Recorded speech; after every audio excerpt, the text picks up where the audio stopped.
con el auspicio de la Fundación Friedrich Naumann. Hoy día vamos a tratar de dilucidar cuál es esa ruta crítica que nos ha de conducir el próximo año a recordar, celebrar el bicentenario de la independencia del Perú, a celebrar elecciones presidenciales generales, ¿verdad? Y también a tratar de entender cómo la pandemia que nos está realmente consumiendo estos días, ¿no? Se refleja, digamos, tanto en los hechos del bicentenario como en las elecciones de 2021. Y para ello tenemos un panel, la verdad que fantástico. Espero que podamos tener una cooperación muy ágil y informativa, ¿no? Y con buenas ideas para poder más o menos vislumbrar cuál ha de ser esa ruta crítica. Tenemos como invitados, antes que nada, a José Muñoz, de la Fundación Friedrich Naumann, a quien le pido que por favor me ayude a darle la bienvenida a este conversatorio. Gracias, Carlos. Un gusto saludarlos. Un saludo desde la Fundación Friedrich Naumann, donde el director es el señor Jörg Denner. Para los que no nos conocen, nosotros somos una oficina regional que trabajamos en Colombia, Chile, Ecuador, Venezuela, Bolivia y Perú. Y trabajamos como fundación política que somos en la promoción de valores liberales. En Alemania existe la posibilidad para los partidos políticos de tener fundaciones propias y en ese sentido nosotros estamos alineados con el Partido Liberal Alemán. Somos una de varias fundaciones que tienen la misma lógica en el Perú, como la Konrad Adenauer o la Friedrich Ebert, que representan diferentes valores. Y estamos trabajando con el Instituto del Futuro desde prácticamente el inicio de estos conversatorios y realmente felicitar nuevamente esta iniciativa y siempre la calidad de las conversaciones, de las perspectivas y de los invitados que siempre brillan por todas sus posiciones e impresiones en las diferentes temáticas. Gracias nuevamente por la invitación, Carlos. No, gracias a ti, un placer realmente. También tenemos a Iris Jabe, comunicadora y politóloga, investigadora del Instituto de Democracia y Derechos Humanos de la Pontificia Universidad Católica del Perú, ¿no? Y docente de comunicación política, también de la Universidad Católica. Iris, si quisieras saludar a nuestros televidentes y webvidentes, no sé cómo llamarlo, por internet. Sí, muchas gracias, Carlos. Encantada de conocerles y aquí a todos los colegas que nos van a acompañar esta tarde. Me parece interesante el planteamiento que han hecho acerca de qué nos espera, ¿no? Cuáles son los desafíos y los retos que tenemos por delante. Gracias. Gracias a ti. Es que efectivamente, una de las cosas que tenemos que poner énfasis en el país es en la necesidad de adelantarnos a los hechos para que no nos sigan sorprendiendo, ¿verdad? El bicentenario está a la vuelta de la esquina.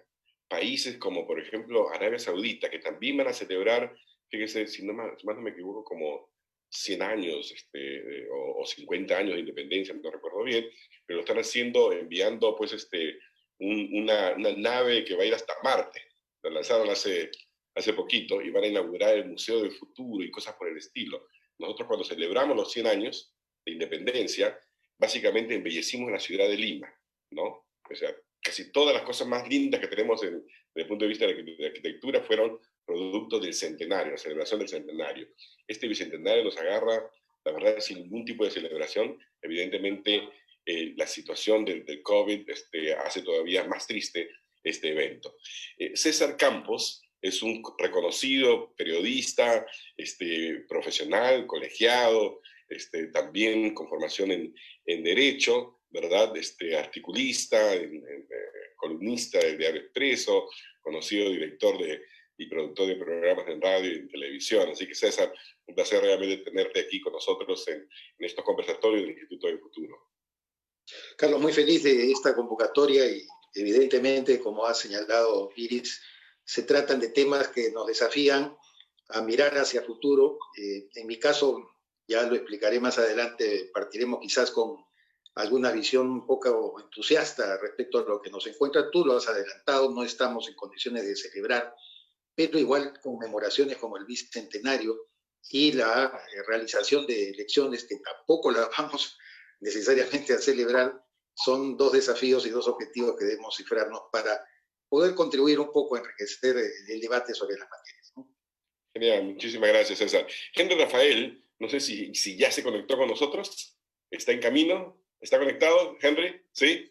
Yo estoy aquí. Henry Rafael. Claro. Ah, genial. No te veía, fíjate, aquí con la magia del Zoom nos podemos ver. Henry es periodista, estratega, consultor político, experto internacional, yo lo he visto en CNN varias veces, ¿no? Director además del ICPG, ¿no? Que es el Instituto de Comunicación Política, ¿verdad? Comunicación, más o menos, ¿no? ¿Verdad? Y bueno, tiene una maestría en asuntos políticos y relaciones internacionales por la Escuela de Políticas Públicas de la Universidad de Massachusetts. Henry, bienvenido a este conversatorio. No, agradecido tanto a ti como a José por esta gran iniciativa y a UCIC por permitirnos llegar a muchos más televidentes o webidentes, como dices, pero a todas las personas que nos siguen, ¿no? Y nada, saludos a César y a Iris. Creo que va a ser un interesante y espero que sea un candente debate. Esperemos así. Y yo quiero tomar lo primero que dijo César, ¿no? Porque César, con tono grave, nos acaba de decir, sí, de verdad que no hay nada que celebrar en el Bicentenario. Realmente 200 años de vida republicana, independientemente del COVID, no nos ha llevado, digamos, no hay elementos, no hay cosas que podríamos decir, finalmente somos nación, finalmente somos un país, digamos, en una ruta ascendente que de alguna forma ha sido interrumpida temporalmente por el COVID, o realmente el análisis, independientemente del COVID, hubiera sido igual de sombrío. César. Bueno, claro que el COVID ha agravado una situación y una perspectiva que nosotros ya, por lo menos en algunos espacios, en algunas oportunidades hemos venido subrayando. No somos primero una república, Carlos. Yo parto de esta convicción tan lamentable y como pobre, ¿no?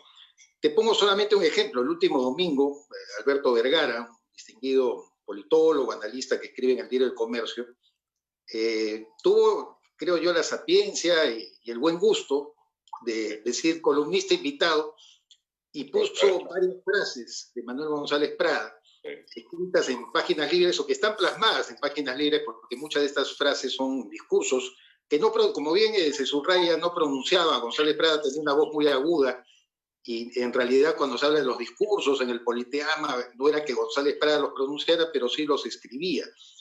Y también en Horas de Lucha. Y si tú repasas cada uno de estos conceptos que Vergara, reitero, con buen criterio, ha podido escoger, estamos hablando exactamente de los mismos vicios que no pueden definir ni consagrar una república. Somos un país, como bien dijo Hugo Neira también en un libro, en la cual él se pregunta, ¿qué es república? Es decir, ni siquiera por qué no somos república, sino qué cosa es república, porque no manejamos, creo yo, adecuadamente el concepto. Y de alguna u otra manera, como él mismo se plantea en este libro que es República, un tema fundamental que era cómo consagrar instituciones verdaderamente republicanas, no solamente en cuanto al esquema occidental de la separación de poderes, lo que nos heredó la Ilustración o la Revolución Francesa para acabar con el despotismo y en nuestro caso acabar con la subordinación virreinal, no supimos al día siguiente plantearnos el tema y decir cómo efectivamente podríamos nosotros, por ejemplo, evitar los imperios de los grupos, las oligarquías, los pequeños segmentos, que eran una herencia virreinal, que en realidad trataban de medrar siempre del Estado y dominarlo para los efectos de sus propios intereses. Y yo termino solamente mencionando una sola cosa, el solo hecho que el gran autor de Historia de la República, que es Jorge Basadre, ha escrito también sobre promesa y posibilidad, como un acápite de su gran obra, habla efectivamente de que la República sigue siendo una promesa y una posibilidad y no necesariamente lo que actualmente estamos en el Perú. Claro, pero por ejemplo, Alberto Sánchez, ¿verdad? No, Luis Alberto Sánchez el apellido, gran artista, pensador. Ah, Luis Alberto, claro, él por ejemplo escribió el Perú como un país adolescente, ¿no es cierto? O sea, como un retrato de un país adolescente. Retrato de un país adolescente, estaba, digamos, en vía de construcción, ¿verdad? Y yo quería preguntarle a Iris si concuerda con que no somos república, y si no somos república, entonces, ¿qué somos? Virreinato no somos. Sí. No, yo creo que también cuando me parece bien pertinente que iniciemos afirmando que no estamos celebrando, sino que vamos a conmemorar, ¿no? Y conmemorar implica hacer memoria de estos 200 años que hemos recorrido o que vamos a cumplir. Y entonces también recordemos cómo se inicia la República en el Perú. Cuando San Martín declara la independencia, todavía el territorio está ocupado por tropas realistas y todavía hay grupos enfrentándose. Los primeros 50 años de Perú hasta fines del siglo, a fines del siglo XIX, todavía hay muchas refriegas y el primer partido político que hay, el Partido Civilista, recién se crea a fines, ¿no? E incluso se autoelimina porque otro golpe militar cae en el Perú. Entonces empieza recién el siglo XX con nuevos albores, ¿no? Para pensar, incluso es la generación, la denominada generación del 900, la que dice, ok, vamos a pensar qué proyecto de país queremos, ¿no? ¿Qué proyecto de república, qué proyecto de nación vamos a imaginar? Pero, por ejemplo, solamente para tomar lo que nos señalaba al principio César, ¿no? Que nos hizo recordar de este artículo brillante, ¿verdad?, de Vergara, ¿no? Yo lo leía, sinceramente, González Prada, comentarista, y parecía que lo hubiera escrito ayer González Prada, ¿no? Pero ayer, porque cada una de las frases, además también que lo ha hilado de una manera magistral, ¿no? Yo que escribo artículos, le digo lo difícil que a veces que es escribir de esa forma tan circular, ¿no? Y perfecta, ¿no? Entonces, 200 años después, ya, efectivamente, empezamos mal, ¿verdad? Pero los últimos 100 años, por ejemplo, de historia económica, y aquí habla el economista, te dice que los últimos 100 años no han sido malos en materia económica. Había progreso significativo, ¿no? Algunas instituciones, cierto grado de modernidad. ¿Eso no es motivo de celebración? Yo no diría que de celebración, pero sí de reconocimiento, ¿no? Okay. De reconocimiento, digamos, de que hay avances, por supuesto. Yo sí creo que hay avances en el Estado. Es una institución que se ha ido modernizando, que ha ido incorporando una serie de profesionales, de técnicos. Tenemos Servir, ¿no? Que va trascendiendo varios gobiernos y va formando una clase profesional en el Estado. Creo que ahí hay un gran avance. Sin embargo, creo que todavía seguimos desestructurados como sociedad, ¿no? Tenemos una serie de fragmentaciones que no solamente tienen que ver con lo económico, porque en términos de desarrollo económico podemos ir bien y más o menos estables, aunque, bueno, la pandemia ha originado la crisis para todos, pero en términos sociales, de sociedades, si pensamos en las sociedades regionales o frente a Lima, vamos a encontrar mucha desestructuración, ¿no?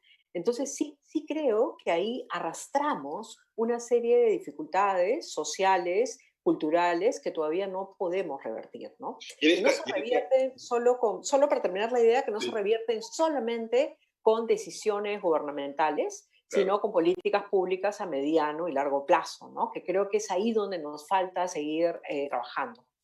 Exacto, como lo que he dicho justamente es parte del lema del Instituto del Futuro, ¿no? Nosotros buscamos justamente políticas de mediano y largo plazo para tener una vida mejor, ¿no? Ahora, en este juego entre el pasado y el presente, ¿no? Tú hablaste, por ejemplo, de Manuel Pardo, ¿no es cierto?, nuestro primer presidente civil, y luego, poquito después, hubo todo un intento por tener, digamos, una ideología, digamos, liberal en el país, ¿sí? Ha pasado 150 años desde entonces, José Muñoz, y en el Perú, tú dirías que hay, digamos, un sentimiento liberal en el país. Es un poco lo que ustedes proponen, digamos, por ejemplo, desde la fundación, ¿no? ¿Cómo lo interpretas en el caso de la historia del Perú? En el caso del Perú, creo que, si bien es cierto, en algún momento, en los años 80, especialmente con el Movimiento Libertad, se trató de institucionalizar y de tener también cierta representatividad también en el Parlamento de esta idea liberal y de esta idea republicana también liberal. No hubo un avance, digamos, en los últimos años en este sentido. En términos generales, nosotros como fundación, el liberalismo que planteamos está muy enfocado en la importancia del Estado de Derecho, las libertades individuales, el respeto a la propiedad privada y la división de poderes, naturalmente también la promoción de derechos humanos. Entonces, nosotros lo que vemos acá en el país es que sí hay en algunos sectores, en la sociedad civil especialmente, representantes de ideas liberales que agregan mucho valor en diferentes propuestas públicas también. Pero yo no creo que podríamos hablar de una institucionalización del liberalismo en el Perú. Quizás lo que sí está instaurado en la Constitución peruana es la economía social de mercado, la cual nosotros promovemos efectivamente y sí, digamos, reconocemos también que gracias a esa Constitución se ha podido lograr un progreso económico y que seguramente todavía tenemos muchos retos en términos de institucionalización. Y creo que ahí está el punto de encuentro con todos estos desafíos que tenemos en nuestro bicentenario como república, justamente. ¿Cuáles son los roles que juegan o cuál es el rol que juega la institución en cada ámbito, ¿no? En el ámbito educativo, en el ámbito de salud, en el ámbito económico también, y cómo en muchos casos vemos muchas paradojas. No necesariamente el progreso económico garantiza que hayan buenas instituciones. Y ahí la pregunta que creo que instituciones como Instituto del Futuro y otras fundaciones, otros centros de pensamiento, debemos llegar a estrategias para poder plasmarlo de una mejor manera. Henry, a ver, no sé si llegaste a leer tú el artículo de Vergara en el Comercio, ¿no?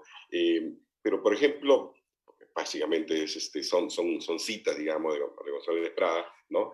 Las frases, digamos, más lacerantes, más duras que están allí en ese artículo se refieren a la clase dirigente, ¿no? O sea, realmente no tenemos una clase dirigente. Claro, él lo escribía con la visión del 1880 y algo, ¿verdad? Pero en el 2020, tú dirías que ese tipo de comentarios, digamos, realmente se aplica. Tenemos una clase dirigente en el país.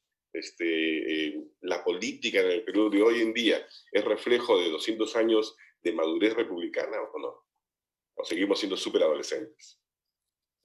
Mira, voy a empezar o voy a centrar mucho de mi comentario con la última palabra que acabas de mencionar, la palabra adolescentes. Porque siento de que, y sí, cuando revisé el artículo de Vergara, que creo que a muchos nos gustó por la reflexión, un poco por el análisis histórico, político, que bien señaló al inicio tanto César y después Iris, sobre el valor del tema de la República. Yo pienso un poco en el futuro, ¿no? Y tu instituto, que se llama Instituto del Futuro, creo que parte de este análisis también de saber qué paradigmas estamos tratando de entender o de romper, o qué paradigmas van a romper otras personas que no somos ninguno de los 5 o 6 que estamos perdón, 5 personas que estamos en el webinar. Y me explico.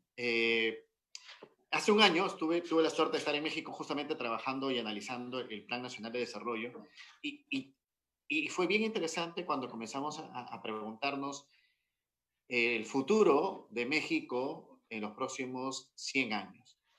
¿Y en base a qué se define?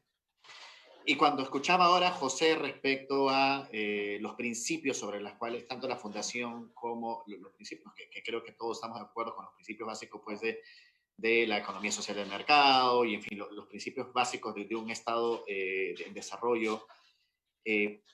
La pregunta, de rigor, hablando del futuro, es ¿qué piensan los adolescentes? Y si los adolescentes, que son no estoy hablando ni siquiera de los jóvenes, estoy hablando de este grupo de personas que en los próximos 5 años son ya el eje principal de esa juventud, de ese motor que está, creo yo, reclamando a gritos un cambio de sistema. La pregunta es, ¿qué sistema? Y nos lleva a nuevamente la misma reflexión. ¿Es el sistema? ¿Somos los líderes, como lo preguntabas en tu pregunta, Carlos? ¿O es que realmente nos estamos acercando a algo que quizás todavía no queremos aceptar o nos rehusamos a aceptar, que es al fin de la democracia? O al fin de la democracia de la manera como la conocemos. Porque tenemos democracias distintas, dispares, tenemos democracias, cada una a su estilo, y casi esto parece la Champions League. Cada país es una democracia distinta. Entonces, esta nueva generación de adolescentes, y vuelvo a la palabra adolescentes, porque sí creo que hasta cierto punto nuestra política es bastante adolescente y está muy lejos de haber alcanzado una madurez que pueda responder tu pregunta de una forma quizás más proactiva, con miras al Bicentenario. Creo que nos lleva más bien a tratar de saber qué tipo de Estado, qué tipo de nación, qué tipo de sociedad está por fundarse o se está ya fundando, y que nosotros no estamos mirando, todavía estamos mirando. O sea, pero mi pregunta iba también, o sea, que quiero tener tu valoración de la clase política actual en el país, ¿no? Tenemos ya no sé cuántos años, 3 años, digamos, seguidos de una crisis que pareciera ser interminable, ¿no? Un enfrentamiento de poderes, de una falta de institucionalidad partidaria, de egoísmos, de falta, digamos, de madurez, ¿verdad? Y son ellos, de alguna forma, lo que han, no sé, no quiero decir determinado, pero influenciado grandemente el estado de cosas que tenemos hoy en día, ese sentido, digamos, de desaprensión, de desinterés, ¿no? Por la cosa pública, para ir a la definición de César, la red pública, ¿no es cierto? ¿Tú crees realmente que se merecen esos epítetos nuestra clase política? ¿Tenemos clase política? Mira, es que lo que pasa es que es esa la consulta, es si tenemos clase política y quiénes son, quién es la clase política. De hecho, por ejemplo, ¿Los políticos, los congresistas, son o no? los congresistas, los gobernantes, los periodistas, los medios de comunicación, que de alguna otra forma son hoy los que forman o ayudan a hacer esta formación de opinión entre la ciudadanía. La clase política puede tener, yo diría que tenemos dos tipos de clase política: la mediática, aquella clase política que está en los medios de comunicación y que les interesa estar, los congresistas, los ministros, los líderes políticos, etcétera. Pero hay otra clase política que está yo no ni siquiera diría en las redes sociales, pero que está en los espacios de mayor conexión ciudadana. Y esta clase política es la que define elecciones. Por eso es que tenemos 4 procesos electorales donde los presidentes y los congresistas no los ponen los candidatos más difundidos en los medios de comunicación. Sí, hay una clase política teórica, por decirlo así, que son los políticos clásicos, pero hay una práctica política que genera los cambios y que hace que el país enrumbe hacia un lado a otro. Claro, o sea, hay políticos, pero no hay una clase política, o por lo menos no hay políticos con clase. ¿O estarías de acuerdo tú, Ana? Iris, perdón. Iris, sí. Sí, yo preferiría hablar de élites políticas más bien, ¿no? Porque creo que pueden configurar mejor a estos actores políticos mediatizados, como dice Henry, que utilizan los medios para acceder digamos, a difundir sus discursos, pero también están los congresistas, pero son efímeros muchos de los congresistas, porque las agrupaciones políticas también son efímeras, ¿no? Hay agrupaciones que se forman para 2 o 3 elecciones y después mutan y cambian, ¿no? Y lo mismo pasa en las regiones. No tenemos partidos nacionales necesariamente, ¿no? Con esta gran fragmentación. Sí. Entonces, yo hablaría de estas élites políticas, más bien, que creo que ahora se combinan mucho con una mayor participación de la ciudadanía. Creo que las redes sociales, los medios sociales, tienen un rol muy importante hoy día, con nuevas generaciones de gente que empieza a vertir su opinión o que empieza a generar una movilización. Puede ser que dure unos minutos en Twitter, puede ser que dure en el día, que en el día se suelta un problema, se discute todo el día, tiene miles de likes y después desaparece. Es efímero también. Entonces estamos en un mundo donde la información es importante, pero las actorías políticas que están pugnando por entrar, algunas son efímeras y otras van permaneciendo. Entonces, en ese escenario es que, bueno, digo, es una disquisición, pero preferiría hablar de élites políticas y entonces lo que tenemos, sin embargo, la paradoja es que para acceder al poder hay que ir con un partido o con una agrupación política que tiene inscripción. ¿No? Quizás llegó la hora digamos, participar en política sin partidos políticos, ¿no? Entonces, yo siempre me he preguntado eso, ¿por qué no basta con que, digamos, 10.000 ciudadanos, ¿no?, firmen y digan, bueno, yo quiero que Henry Rafael sea presidente de la República, ¿no? Colombia. ¿Perdón? Sí. En Colombia ya hay esta posibilidad de esa candidatura solamente con firmas. Claro, y eso no sería acaso una parte de una reforma mucho más integral. César, la idea de que los partidos, digamos, no existen, ¿no? ¿Es realmente así? Porque yo veo, el APRA tiene, ¿qué?, 90 años de existencia, Acción Popular 50, el PPC como no sé cuántos, y están todavía allí, ¿no?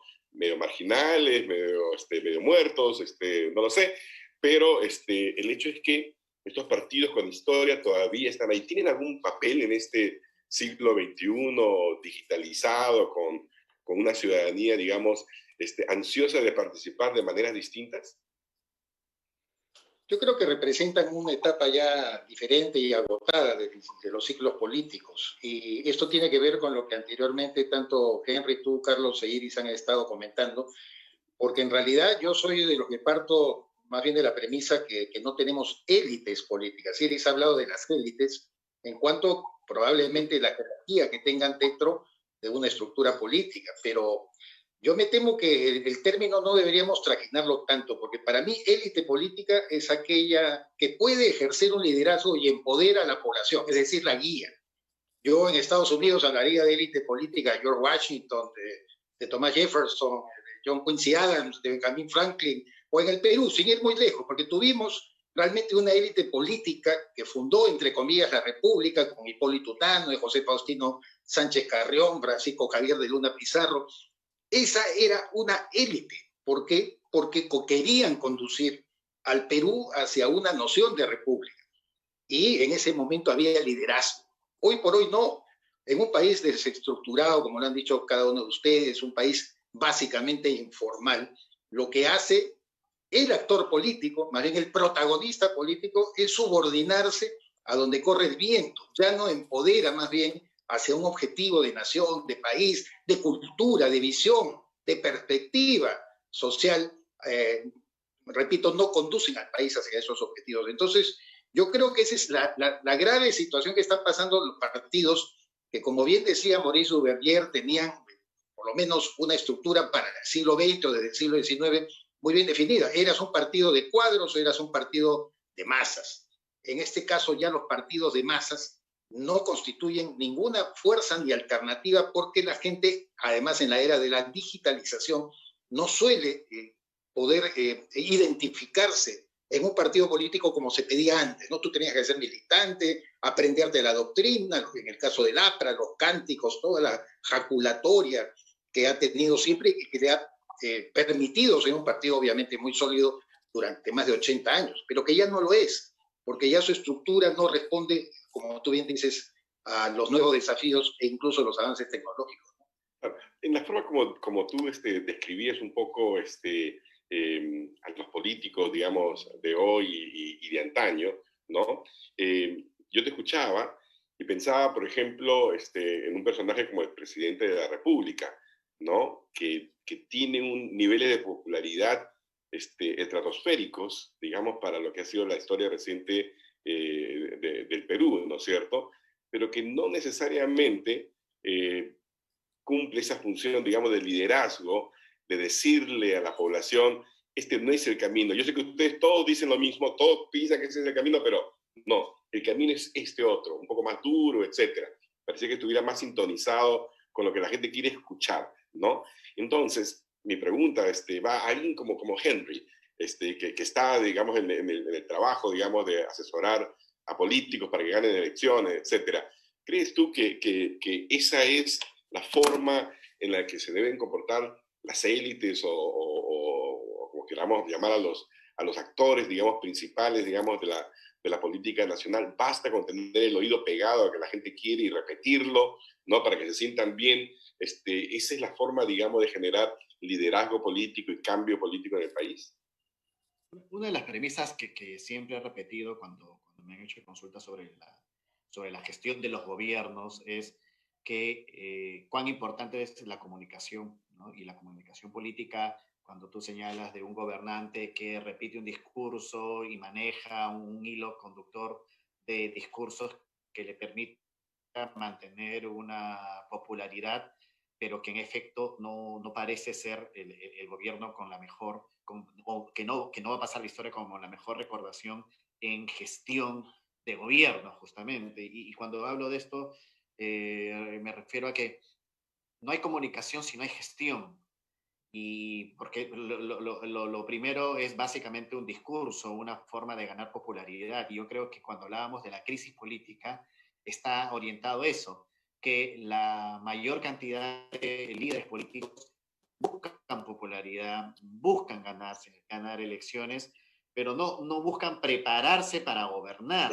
Y ese es el gran problema que tenemos como sociedad en Perú, en Latinoamérica y ya casi en casi todos los países del mundo. Mira a quién tenemos de presidente en Estados Unidos. Entonces, el problema hoy de la política, y por eso insisto en el debate de si es que estamos llegando al fin de si el sistema colapsado por democracia o no lo sé, pero hasta qué punto el sistema que tenemos es el que es por decirlo así, la mejor casa del tipo de políticos que tenemos, porque el sistema democrático que tenemos nos dice, prepárate para ganar elecciones y no para gobernar. Claro, y eso es lo complejo. Sí, José, tú que eres un tipo de aquí, creo que eres el más joven de todos, ¿no es cierto? ¿Cómo sientes tú, como peruano joven, digamos, los últimos 20 años, bueno, no sé cuántos años tienes tú hoy en día, pero que hayas sido un observador, digamos, de la política nacional? ¿Cuántos tienes? 38. 38, entonces sí, de los últimos 20 años de la política. Gracias por la pregunta, Carlos. Y antes de retomar algunos puntos que mencionó Henry e Iris también, yo y creo que mucha parte de mi generación tiene una visión mucho más optimista o percepción mucho más optimista de la realidad peruana. Si bien es cierto, hoy en día con la pandemia estamos en una situación extrema y creo que vemos de manera clara todas las falencias que tenemos en los diferentes rubros. Pero yo sí creo que en los últimos 20 años, si nos queremos enfocar en ese rango de tiempo, el Perú ha mejorado mucho. El Perú ha mejorado mucho en términos de disminución de la pobreza. El Perú ha mejorado mucho en distribución de presupuestos para ciertas carteras. Por ejemplo, en el sector salud, en los últimos 20 años justamente el presupuesto se ha incrementado por 5. Hay mayor recolección tributaria. Digamos que sí ha habido un progreso económico que no se ha traducido en una mejora institucional y en una mejora de los servicios al ciudadano. Y eso, ahí y hay una cuestión que es fundamental y que está relacionada con lo que mencionó Iris respecto a las élites. ¿Cuál es la visión país que pueden tener las élites en el Perú? ¿O simplemente hay una total desaprehensión sobre el tema? Simplemente hay una falta de interés sobre el tema, siempre y cuando la economía esté marchando bien. Entonces ahí creo que es importante mencionar cuál es la visión país que se tiene, más allá de que vayamos a cumplir ahora el bicentenario, ¿qué país queremos y cómo queremos tomar las decisiones? Y Henry mencionó... ¿Qué país quieres tú? ¿Qué país quieres? El país que yo quiero es un país que tome decisiones en base a datos concretos y en base a situaciones estudiadas. Por ejemplo, cuando vemos en el día a día ahora la toma de decisiones, nos da la impresión que las decisiones no son tomadas en base a evidencia científica o en data analizada, sino simplemente en reacciones sobre la marcha sin ninguna visión realmente de cómo poder mitigar los daños que puede causar la pandemia en nuestro país. Imagino que te estás refiriendo, por ejemplo, a decir los días domingos nuevamente cuarentena, pero que haya delivery, ¿no? Por supuesto. Como si esa fuera la gran preocupación de las personas que viven en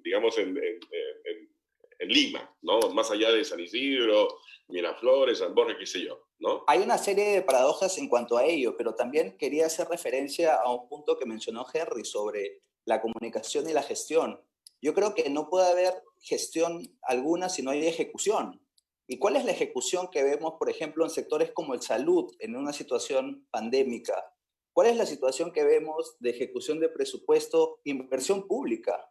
Actualmente 15.000 millones de soles no se están ejecutando. Y la apuesta para salir de esta gran recesión, que puede ser la cuarta más grande recesión económica del país, es inversión pública. No, la peor, definitivamente la peor. Con toda Esperemos que no, pero sí. Entonces ahí, si nosotros, solamente para cerrar ese tema, Carlos, si nosotros queremos creer y promover, por ejemplo, a los microempresarios que representan el 70% y probablemente ahora mucho más de la población, tenemos que comenzar a pensar también dentro de las élites gobernantes, cuáles son las medidas que se tienen que tomar para poder ayudar a esta gran mayoría de la población, para que también se sienta cercana a la toma de decisiones, ¿no? Por supuesto. Iris, quería preguntarte, a ver, en toda crisis, ¿no? Se generan, surgen liderazgos, ¿no? Digamos, o líderes, digamos, de repente descubrimos que tenían simplemente pie de barro, ¿verdad? O personas que estaban ahí medias ocultas, resulta que sí, un tremendo liderazgo. En esta crisis, en estos 5 meses, digamos, en los que Perú vive realmente pendiente de un hilo, ¿no? ¿Tú ves que se estén generando algunos liderazgos de campo político, económico, social? Sí. Creo que te perdimos, Carlos. No me lo he Ya, escuchado. ahí estás. ¿Iris? Ya, sí, Ahora sí. te escuché. Sí, ahora sí estás. Sí, bueno, esa es la pregunta del millón, ¿no? Pero yo diría que hay ciertos liderazgos técnicos que están surgiendo en el gobierno, ¿no? Que surgen, que son profesionales, jóvenes, eh, que empiezan a tomar cargos de conducción y empiezan a desarrollar una trayectoria política y técnica de gestión en distintos gobiernos, ¿no? Hay como una, y ahí sí voy a volver a usar el término élite, César, para hablar de una élite técnica, de una élite tecnocrática, que creo que se va solidificando, se va construyendo en los últimos años, ¿no? Entonces no podría decir este nombre o este otro nombre, pero sí me parece interesante cómo van situándose algunos funcionarios.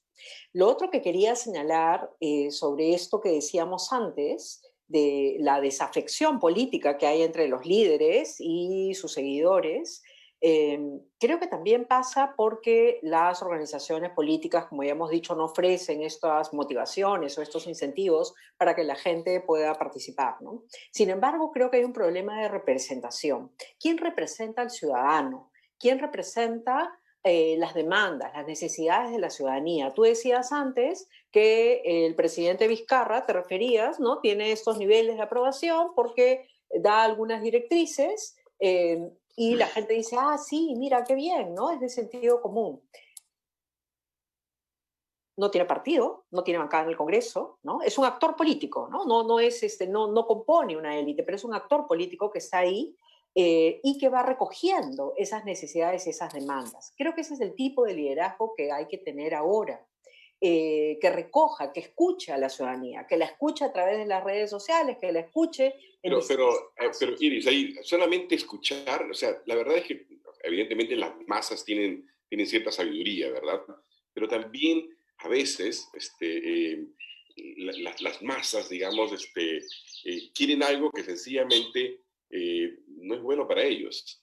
¿Okay? No. Y ahí es donde el líder tiene que ejercer, digamos, tiene que ser capaz de decirles, no, ese no es el camino, a pesar de que haya un costo político, digamos, de popularidad, etcétera. Sí, Y eso es lo que no se ve, ¿no? Sí, cuando me refiero a la escucha, perdona, lo dije muy rápido, me refiero a una escucha activa. ¿Qué significa eso? Una escucha activa en comunicación política implica que tú recoges las demandas, pero tienes un proyecto de gestión, tienes un proyecto de gobernabilidad para dirigir esos sentidos, ¿no? No significa el populismo, no me refiero al populismo que, escuchas a la gente, como ahora parece que va a ocurrir con algunos congresistas, voy a mi región y a ver qué necesitan. No, no me estoy refiriendo a eso.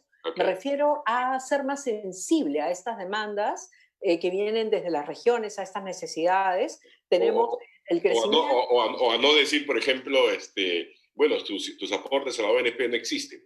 Claro. ¿No? Por ejemplo, o tenemos crecimiento económico, pero el 70% del país depende del trabajo informal.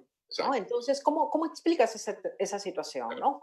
¿Cómo respondes a esa situación? Entonces, creo que los liderazgos tienen que construirse ahora pensando en ese tipo de situación, el sistema de salud que nos cogió colapsados en medio de la crisis, ¿no? De pronto nos dimos cuenta, nunca hemos invertido en el sistema de salud, siempre ha sido el patito feo del Estado. En educación se invirtió un poquito más en los últimos años, pero en salud no. Y mira cómo nos cogió la crisis del COVID. Entonces creo que ese tipo de cosas son las que tiene que tomar en cuenta un nuevo tipo de liderazgo, ¿no? Necesitamos construir nuevos tipos de liderazgo, sobre todo, y rapidito, ¿verdad, César? Porque se vienen las elecciones, ¿ok? En abril del próximo año, el Perú, probablemente en medio de la recesión, porque yo soy de los que creen que la verdad que todavía no hemos sentido el impacto así total de la depresión económica en la que estamos, porque han habido una serie de amortiguadores, como por ejemplo las CTS, las AFPs y los pagos que se han venido haciendo, los bonos, etcétera, pero eso se acaba, ¿no? Y se va a ir acabando a comienzos del verano del próximo año, ¿no? Y en situaciones además también en las que los 3 millones de personas que han perdido el empleo, por ejemplo, en Lima, y los otros millones de personas que han perdido el empleo dentro del país, se van a dar cuenta de que a menos que pase algo fantástico, ¿no? y que la demanda empiece a crecer, no van a haber esos empleos que recuperar, ¿no? Y en esa situación, digamos, de angustia por la enfermedad y angustia por el tema económico, los peruanos tenemos que ir a votar. ¿Y a votar por qué tipo de líderes, ¿no? César, tú con toda tu experiencia y tus décadas, digamos, de observar la política peruana, ¿tú podrías delinear una ruta crítica de aquí a abril de 2021? Estoy haciendo consultoría gratis, ¿no? Estaría tan difícil. Primero decir muy rápidamente que hemos estado mejorando la base conceptual de lo que hablamos.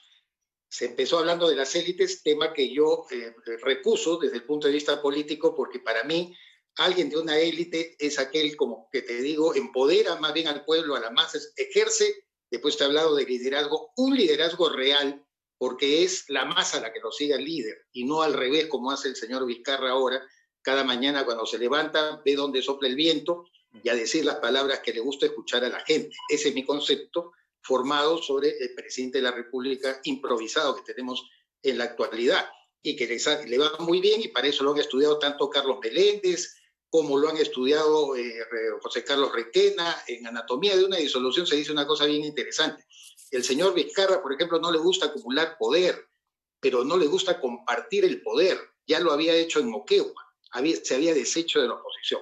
Pero eso solamente para definir, como te digo, la base conceptual. Iris mencionó, por ejemplo, la élite tecnocrática del Estado. Me parece que es un término adecuado. Por ejemplo, ahí sí hay una élite formada, pero que compite con una vieja burocracia que yo siempre he llamado el partido político más grande del Perú.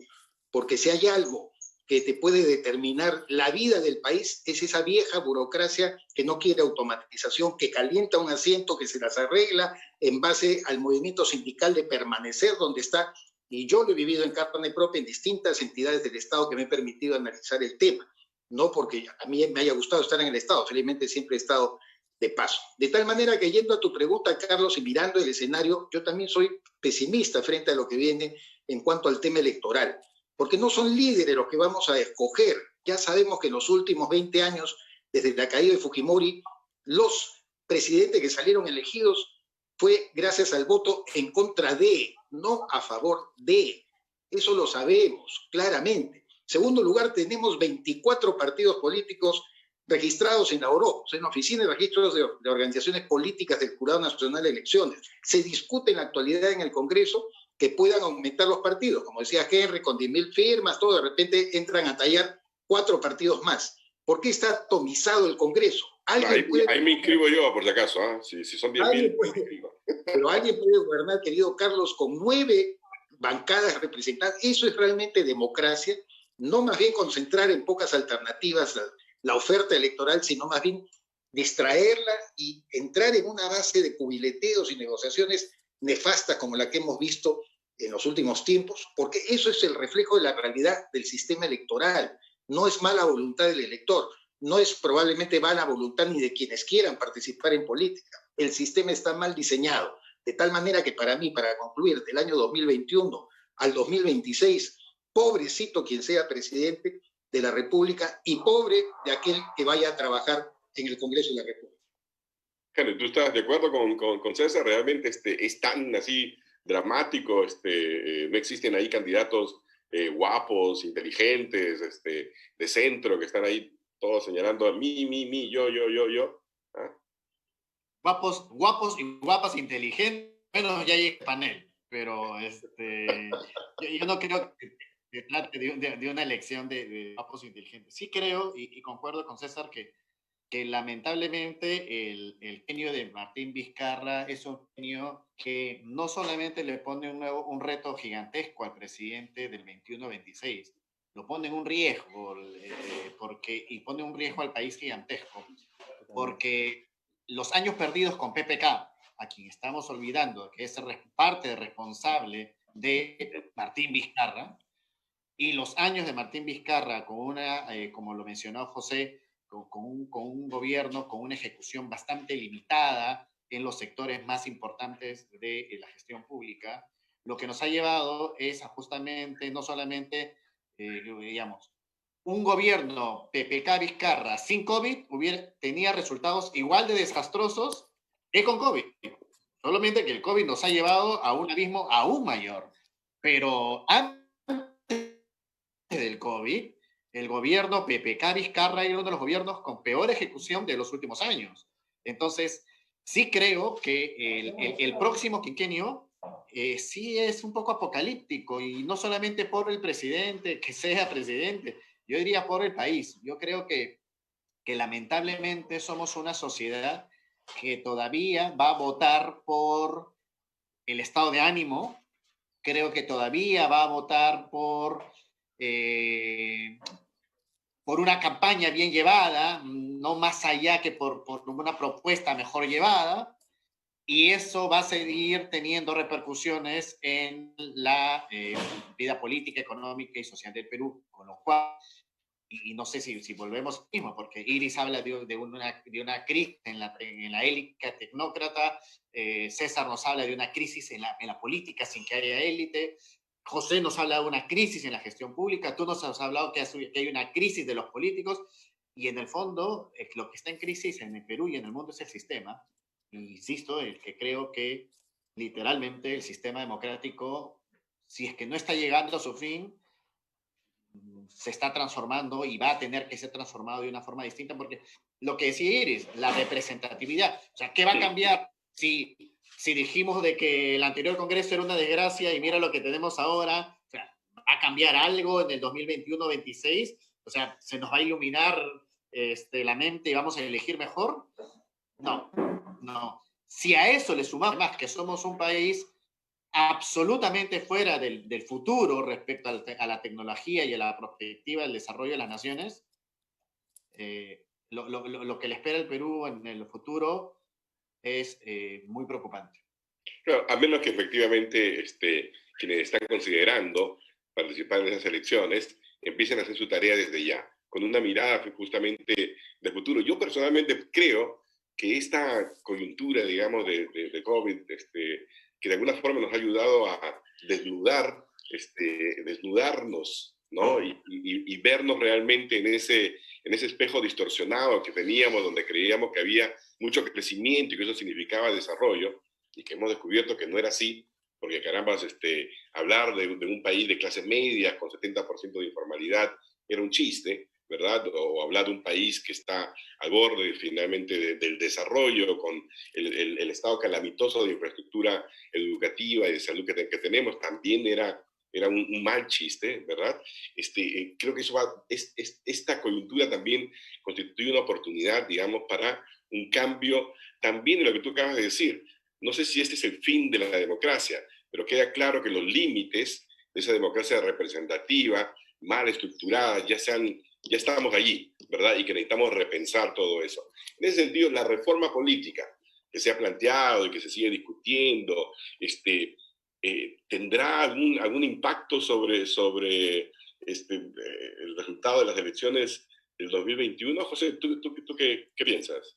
Yo quería, gracias por la pregunta, Carlos, quería complementar un poquito algo que mencionó Henry respecto al fin de la democracia. Yo creo que no deberíamos dar por sentado lo que tenemos en el Perú. En el Perú existe la libertad individual, existe también la propiedad privada, el respeto a la propiedad privada, y tenemos países vecinos como Venezuela, por ejemplo, donde no existe ello. Y yo nuevamente quiero subrayar que no tengo una visión tan pesimista, una percepción tan pesimista del país. Y tengo mucha admiración por los... Solo opción. El respeto a la propiedad privada depende de un hilo. El presidente hace un mes va a romper el respeto a la propiedad privada cuando habló del proceso de la... O sea, el respeto a la ley en el Perú es muy, muy fácil de... De acuerdo, pero eso, digamos, todavía no estamos en una situación extrema donde el Estado planifica la economía, por ejemplo, una planificación central. Estamos muy lejos de ello y espero que no terminemos en algo parecido. Y eso es algo que nosotros, desde nuestras diferentes instituciones, desde la academia, desde los centros de estudios, de los tanques de pensamiento, creo que debemos dejar muy claro que esas libertades deben ser respetadas y que están en la Constitución y que es una base de nuestro Estado de Derecho. Entonces, en ese sentido, no coincido en cuanto al fin de una democracia en el país. Y respecto a la reforma política, Carlos, creo que ha sido un punto en términos del avance que se ha dado respecto a la reforma, como fue conceptualizada al comienzo. Creo que ha habido muy poco avance, ha sido más bien utilizada políticamente, en mi opinión, y no necesariamente con el fin de mejorar realmente un sistema parlamentario o un sistema de elecciones internas, por ejemplo. Bueno, digamos, este panorama que estamos pintando, ¿verdad? Hemos hecho todo un recorrido por los 200 años de historia del Perú, ¿verdad? Y llegamos al momento actual en el cual hemos tenido, digamos, por primera vez en los últimos 30 años un gabinete que se presente y que simplemente es desechado porque, bueno, por las razones que fuera, ¿verdad? En ese ambiente, el presidente ha propuesto algo que le llama Diálogo Perú o Perú algo. Pacto Perú. ¿Cómo le llaman? Pacto Perú. El Pacto Perú. ¿No? O sea, para mí, por lo menos, es tan poco significativo que ni siquiera puedo captar el nombre, ¿no? ¿Tú crees, César, que el Pacto Perú va a funcionar en estas circunstancias, a unos meses de las elecciones, cuando cada quien está tratando más bien de marcar las diferencias? ¿Crees? El Pacto Perú ha sido tomado como una base del Acuerdo Nacional, ¿no? Y el Acuerdo Nacional que muchos logramos forjarlo, trabajar en función a que hubiera un ente paralelo, precisamente de think tank que pudiéramos pensar y pudiéramos evaluar sin necesidad de imponernos sobre las decisiones públicas, simplemente se usó para efectos, digamos, muy puntuales y sobre todo interesados. En el gobierno de Toledo, a la caída de Fujimori, se le dio bastante fortaleza, se le dio presencia, pero luego Alan García prácticamente no le dio pelota, y peor todavía, Ollanta Humala ni siquiera acreditó al Partido Nacionalista. Hay que recordar eso. Por lo tanto, esto ha sido utilizado siempre como un arma, ¿no? En base a llamar a la unidad y decir que los peruanos somos capaces de ponernos una sola camiseta. Yo creo que mal. Max Hernández, a quien le tengo un enorme cariño, que es el secretario técnico del Acuerdo Nacional, declaró en El Comercio también el fin de semana acerca de que deberíamos aprender a tolerarnos más. Bueno, yo hace 20 años que he trabajado con Max, precisamente la Agenda Perú, con Pancho Sagasti, con Pepe Patrón, donde hablaban exactamente hace 20 años lo mismo. Hay que aprender a conversar, hay que aprender a tolerarnos. Y yo creo que más bien los odios políticos han construido una sociedad enconada, que yo no miro pues por eso con optimismo. A mí me perdonará José, pero yo no soy tampoco un nihilista ni un desapasionado del Perú y una persona que quiere que llegue el fin de la historia y que se acabó. No, por supuesto que yo quisiera ser optimista, pero no veo la base desde el punto de partida del cual uno pueda realmente resultar optimista. De tal manera que esas elecciones, con esto del tema del Pacto Perú, no van a ir de la mano, Carlos. Yo creo que es solamente un elemento recursivo, una cartita que se agita y que por supuesto desaparecerá también con el tiempo. Perfecto. Lo que no va a desaparecer, creo yo, son las elecciones de abril. Y una tesis que tú habías elaborado es que en el Perú siempre se vota por el anti, ¿no es cierto? Pero para que haya anti tiene que haber una bestia negra, ¿no? Esta vez, ¿quién crees tú, Iris, que es la bestia negra? O sea, ¿quién es o sea, porque a menos que esté ahí Antauro Humala de candidato, yo personalmente no veo bestias negras, pero de repente tú las ves, Iris. Bueno, creo que eso corresponde a esta vieja mirada o del viejo Carl Schmitt, este viejo teórico político que decía la política del amigo-enemigo, ¿no? Hay que tener un enemigo para que me vean a mí de manera positiva, ¿no? Yo creo que, yo pondría en discusión eso, ¿no? Porque creo que hay tanta dispersión y tanta fragmentación, como han dicho aquí antes, en las organizaciones políticas, que no sé dónde se podría mirar ese enemigo, ¿no? A no ser que sea Antauro Humala, que ahora tiene una representación intermediada, ¿no? Pero que está preso y que no puede ser candidato. Claro, él no puede ser candidato, pero tiene, digamos, puede surgir algunos cacicazgos regionales, ¿no? Pero yo no vería, no sé, en este momento, no vería tanto un enemigo, solamente me quería referir, y ahí sí voy a coincidir con César, en este escenario negativo, oscuro que tenemos en las elecciones, ¿no? El Pacto Peruzzi, pues, ¿no? Puede ser solamente un saludo a la bandera, ¿no? Un elemento discursivo más bien, pero sí creo, sí pondría en cuestión el tipo de democracia que tenemos, ¿no? No hablaría del fin de la democracia, pero sí los límites de esta democracia que cada vez requiere una mayor participación, insisto, de la ciudadanía, ¿no? O sea, hay que tener muy en cuenta hoy día la ciudadanía, que no está necesariamente organizada. Ya no hablamos de la Asociación de Jubilados o de la CGTP, no, hablamos de ciudadanía, de jóvenes, de colectivos, de mujeres. Claro, y que de repente ese es el gran avance, solo que requiere que realmente entendamos lo que significa ser ciudadanos. ¿No? Y que no tiene representación política, lamentablemente, ¿no? Y con derechos y responsabilidades. Miren, ya estamos llegando al final de este conversatorio, la verdad que muy animado, ¿no? A mí me gustaría, por ejemplo, ver esto en televisión nacional abierta, en televisión abierta, ¿no? Los medios no juegan este partido. Nosotros estamos tratando de hacerlo desde esta ventana y gracias también a UCI, que es un canal inteligente definitivamente, ¿no? Así que desde ya muchísimas gracias por haber participado de esta forma, así tan abierta, tan clara, ¿no? Y si quieren simplemente despedirse, pues tenemos un minutito. A ver, pero para los cuatro. Henry. No, agradecer y creer que... Sí. Ok. Perfecto. Gracias. Bueno, me dice que no hay tiempo, así que yo voy a decirles a todos muchísimas gracias en nombre de César Campos, de Iris Javes, José Muñoz y de Henry Rafael. Hasta la próxima. Muchísimas gracias. Un gran gusto. Muchas gracias. Buenas tardes. Gracias. Adiós.